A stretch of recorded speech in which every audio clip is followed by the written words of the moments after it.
다 함께 사도신경으로 우리의 신앙을 고백하겠습니다. 나는 전능하신 아버지 하나님 천지의 창조주를 믿습니다. 나는 그의 유일하신 아들 우리 주 예수 그리스도를 믿습니다. 그는 성령으로 잉태되어 동정녀 마리아에게서 나시고 본디오 빌라도에게 고난을 받아 십자가에 못 박혀 죽으시고 장사된 지 사흘 만에 죽은 자 가운데서 다시 살아나셨으며 하늘에 오르시어 전능하신 아버지 하나님 우편에 앉아 계시다가 거기로부터 살아있는 자와 죽은 자를 심판하러 오십니다.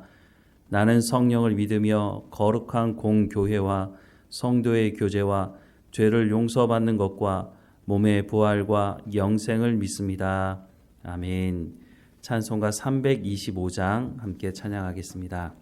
325장 함께 찬양하겠습니다.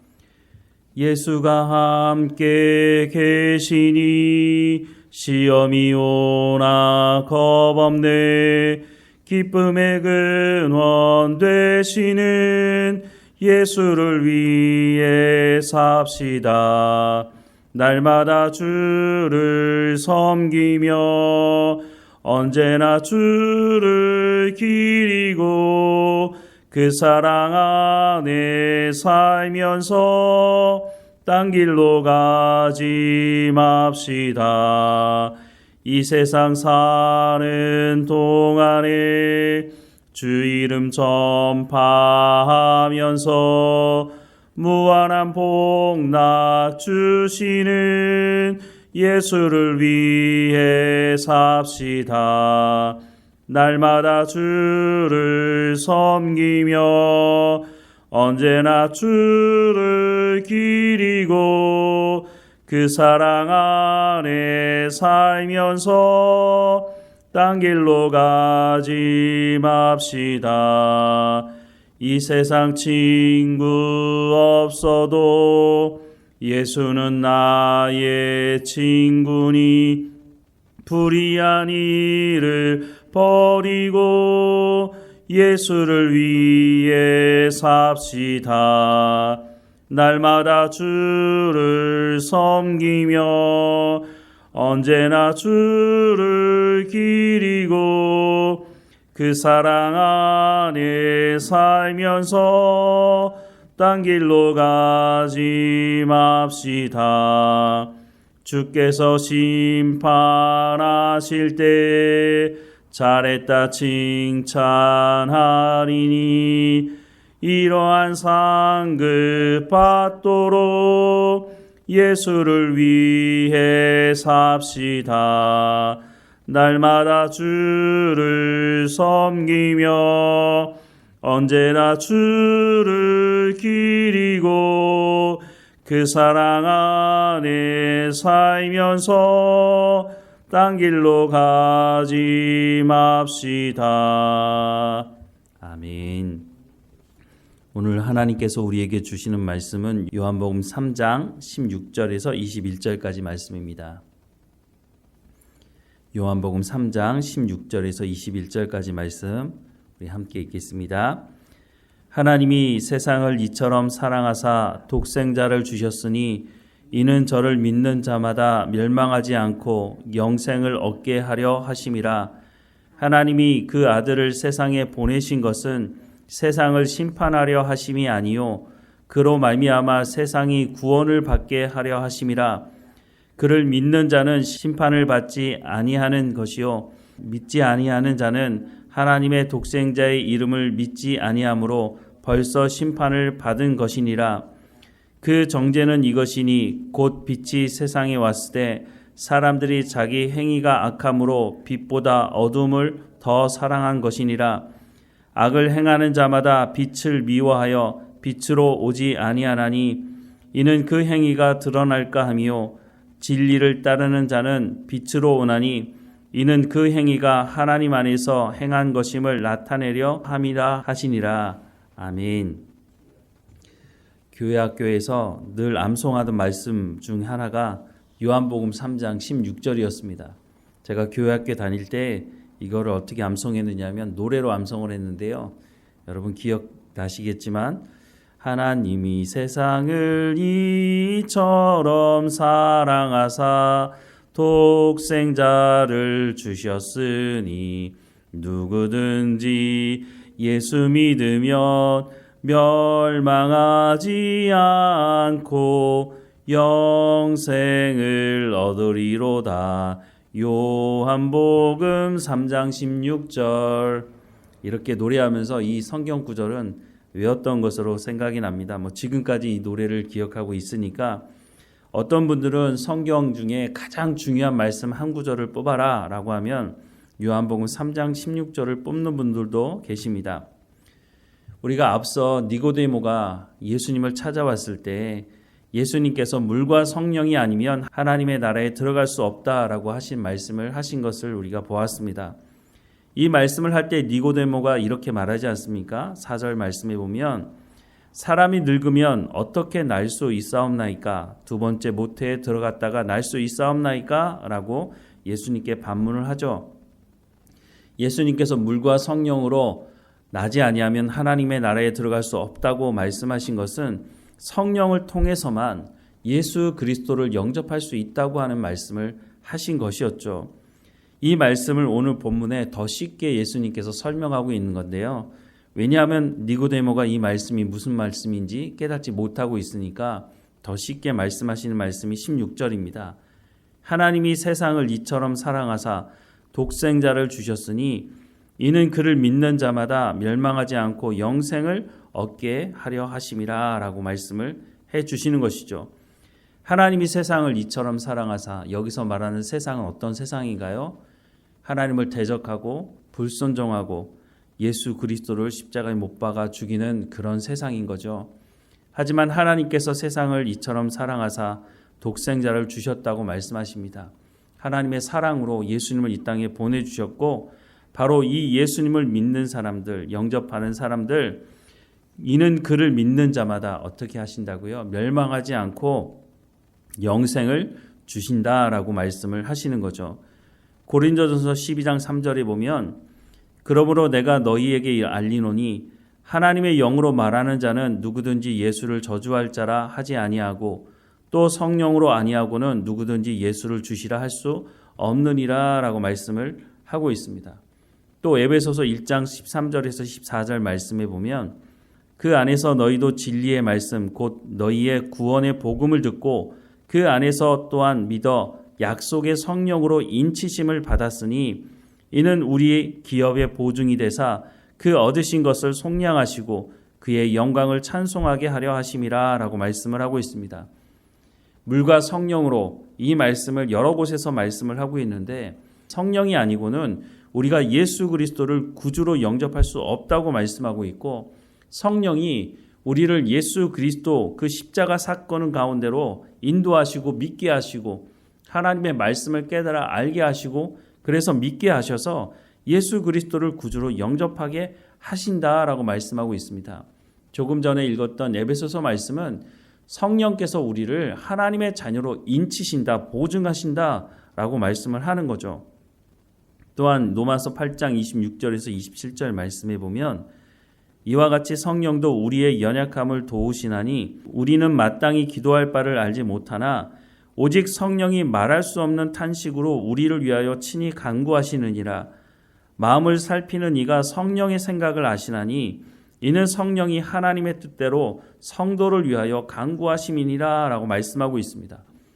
하나님의 부름받은 성도들이 하나님의 말씀을 따라 순종하며 살아가는 것 만만치 않습니다. 산 가운데 고난도 있고 말씀대로 살아가다 보면 세상과 충돌이 일어나죠. 유혹도 있고 쉽게 포기하고 싶은 마음이 들기도 합니다. 그럴 때 어떻게 하신다고요? 성령이 말할 수 없는 탄식으로 우리를 중보하심으로 우리가 하나님의 말씀에 순종하는 삶을 살아가게 하신다라고 말씀을 하고 있습니다. 그래서 예수님께서 제자들에게 성령이 오실 때까지 기도하고 예루살렘을 떠나지 말라고 말씀하신 것입니다. 예수님이 승천하시면서 이 말씀을 하셨고 제자들은 예루살렘에 머물면서 성령이 임하실 때까지 기도했죠. 그러자 성령이 임하실 때 어떤 일이 벌어졌습니까? 자신들의 생명을 위협하는 사람들 앞에서 담대하게 예수님이 바로 우리가 기다리고 기다렸던 그 그리스도 메시아가 맞다라고 하는 것을 예수 그리스도 이름으로 말미암아 우리가 그 이름을 믿으면 우리가 구원받을 수 있다라고 하는 것을 선포하지 않습니까? 예수님께서 성령에 대해서 말씀하시는 것이 바로 이 말씀을 하시고 있는 것이죠. 그런데 니고데모가 이 말을 제대로 깨닫지 못하자 예수님께서 예수 그리스도를 영접하는 것, 그것이 바로 구원 가운데 나가는 길이다라고 쉽게 설명을 해주시고 있는 거죠. 예수님께서 이 땅에 오신다고 하는 것은 당시 유대인들이 생각하는 메시아, 그리스도가 온다고 하는 것은 세상의 종말을 의미하는 것이었습니다. 그래서 메시아가 오면 로마를 멸망시키고 자신들을 구원할 것이라고 하는 생각을 가지고 있었다는 거죠. 그렇다면 예수님이 메시아, 그리스도라면 세상의 종말 때 오시는 것이 맞습니다.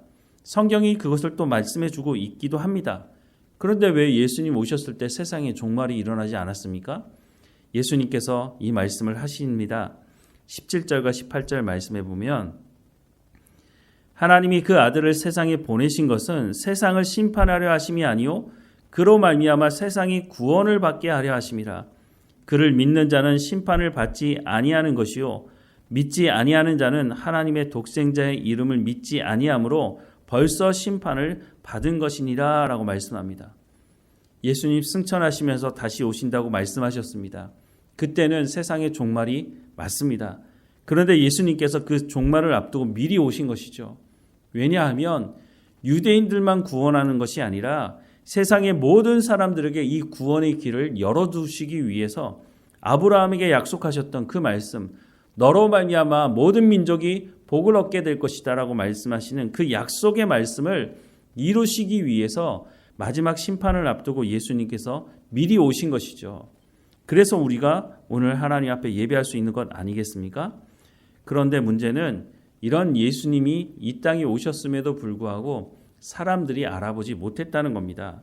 19절에서 21절 말씀해 보면 그 정죄는 이것이니 곧 빛이 세상에 왔을 때 사람들이 자기 행위가 악함으로 빛보다 어둠을 더 사랑한 것이니라.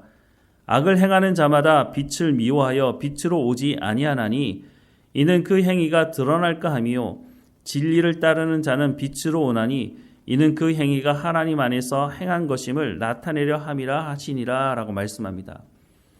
요한복음을 기록한 사도 요한은 요한복음을 시작하면서부터 사실 이 말씀을 했습니다. 1장 5절 말씀에 보면 빛이 어둠에 비치되 어둠이 깨닫지 못하더라 라고 말씀하고 있죠. 또 9절부터 11절에 보면 참빛 곧 세상에 와서 각 사람에게 비추는 빛이 있었나니 그가 세상에 계셨으며 세상은 그로 말미암아 지은 바 되었을 때 세상이 그를 알지 못하였고 자기 땅에 오매 자기 백성이 영접하지 아니하였다라고 말씀을 하고 있습니다. 당시 유대인들은 메시아를 학수고대했지만 예수님께서 오셨음에도 불구하고 예수님을 십자가에 못 박아 죽이는 일을 벌이게 됩니다. 예수님을 알아보지 못한 것이죠. 처음에는 예수님을 왕 삼으려고 했던 마음이 있었습니다. 그런데 자신들이 원하는 자신들의 탐욕을 채워주지 않자 결국은 예수님을 십자가에 못 박아 죽이게 된 것이죠. 그럼에도 불구하고 하나님은 인간의 죄의 문제를 해결하시고 하나님과 화목된 관계를 이루시기 위해서 이 범죄한 사람들이 예수님을 십자가에 못 박아 죽일 것을 아심에도 불구하고 예수님을 이 땅에 보내주신 것이죠. 그래서 영접하는 자, 곧 그 이름을 믿는 자들에게는 하나님의 자녀가 되는 권세를 주셨다고 그 길을 열어두셨다고 말씀해 주고 있는 것입니다. 하나님의 사랑이 없었다면 어떻게 이 일이 가능했겠습니까? 하나님께서 심판을 하지 않으시겠다고 하는 것은 아닙니다. 하지만 그 심판을 앞두고 예수 그리스도를 믿는 사람들은 구원하겠다고 하는 이 길을 열어두시기 위해서 예수님께서 먼저 이 땅에 오셨다고 하는 것을 말씀해 주고 있는 것입니다. 하나님이 어떤 분이신지 알지 못하면 예수님이 어떤 분인지 알지 못하면 우리가 예수님을 이용해서 내 탐욕을 채우려고 하는 사람들처럼 우리도 그렇게 될 수 있다고 하는 것입니다. 하나님을 제대로 알지 못하는 사람들이 심판에 대해서 듣는다면 하나님은 자비도 사랑도 없는 분이라고 말을 할 것입니다. 하지만 정말 하나님께서 사랑이 없으십니까?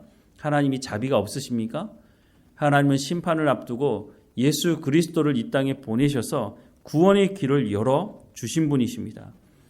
얼마나 쉽습니까? 예수 그리스도를 영접만 하면 구원 가운데 나갈 수 있다고 하는 이 쉬운 길을 열어두셨지만 이 시대에도 여전히 빛이 있음에도 불구하고 그 빛을 거부하고 자신의 탐욕을 쫓아가는 사람들은 예수님 시대에도 있었고 오늘 이 시대에도 있습니다. 하지만 그들에게 예수님이 누구이신지를 우리가 증거하지 않는다면 그들은 예수님에 대해서 제대로 알지도 못하고 심판에 서게 될 것이라고 하는 것입니다. 그래서 제자들에게 예수님께서 사명을 주신 것처럼 오늘 우리에게도 사명을 주신 것입니다. 우리가 먼저 예수 그리스도를 영접한 사람으로서 이 복음을 증거하는 삶을 통해서 물론 우리가 복음을 전했다고 해서 그들이 다 받아들이는 것은 아닐 수 있지만 최소한 내가 알고 있는 예수님, 내가 믿고 구원받는 그 길이 무엇인지를 그 사람들에게도 전해주어야 한다고 하는 것입니다. 우리가 이 복음을 증거하는 삶을 통해서 예수님께서 이 땅에 오셔서 우리를 구원하신 그 기쁨이 무엇인지를 나누는 삶을 살아가야 할 것입니다. 오늘 말씀을 다시 한번 마음에 새겨봅니다. 하나님이 세상을 이처럼 사랑하사 독생자를 주셨으니 이는 그를 믿는 자마다 구원을 얻게 하신다고 하는 이 약속의 말씀을 우리가 믿고 구원 가운데 이룬 것처럼 우리가 전도하려고 하는 그 사랑 가운데 성령께서 그 마음을 열어주셔서 이 복음의 말씀을 들을 수 있도록 이 복음의 말씀을 받아들이고 믿을 수 있도록 하나님 역사해달라고 기도하며 살아가는 우리의 삶이 되기를 또 복음을 증거하는 우리의 삶이 되기를 주님의 이름으로 축원합니다. 기도하겠습니다. 하나님 우리를 불쌍히 여기셔서 구원 가운데 이르게 하시려고 예수님을 이 땅에 보내주시고 그 예수 그리스도를 통해서 구원의 길 가운데 우리가 나아갈 수 있도록 성령께서 우리를 인도하시니 감사합니다. 하나님 우리를 구원하셨으니 우리가 또한 그 사명을 받은 사람들이오니 하나님의 말씀을 증거하는 삶을 또한 살아갈 수 있도록 인도해 주시고 우리 마음에 전도하려고 마음에 품고 있는 그 사람들 하나님께서 역사하셔서 그 마음의 문을 열어주시고 성령께서 예수 그리스도를 영접할 수 있도록 은혜를 베풀어 주옵소서. 함께 예배하는 공동체가 될 수 있도록 하나님 그 사람들 가운데 하나님의 마음을 부어주셔서 함께 예배하는 사람 될 수 있도록 그 구원이 그들 가운데도 임할 수 있도록 하나님 은혜를 허락해 주옵소서. 오늘도 깨어있게 하시고 우리가 삶을 살아가는 현장에서 하나님의 말씀을 통해 우리가 성령의 열매를 맺어갈 수 있도록 은혜를 베풀어 주옵소서. 하나님 육체의 연약함을 가지고 있는 성도들 하나님께서 지켜주셔서 더 강건하여지게 하시고 더 하나님을 붙들고 살아가는 삶이 될 수 있도록 하나님 주시는 참 평안을 누리며 살아갈 수 있도록 하나님 인도해 주옵소서. 오늘도 하나님께서 우리의 삶을 주관하시고 인도하실 줄 믿고 감사하고 예수님의 이름으로 기도드립니다. 아멘. 하늘에 계신 우리 아버지, 아버지의 이름을 거룩하게 하시며 아버지의 나라가 오게 하시며 아버지의 뜻이 하늘에서와 같이 땅에서도 이루어지게 하소서. 오늘 우리에게 일용할 양식을 주시고 우리가 우리에게 잘못한 사람을 용서하여 준 것 같이 우리 죄를 용서하여 주시고 우리를 시험에 빠지지 않게 하시고 악에서 구하소서. 나라와 권능과 영광이 영원히 아버지의 것입니다. 아멘.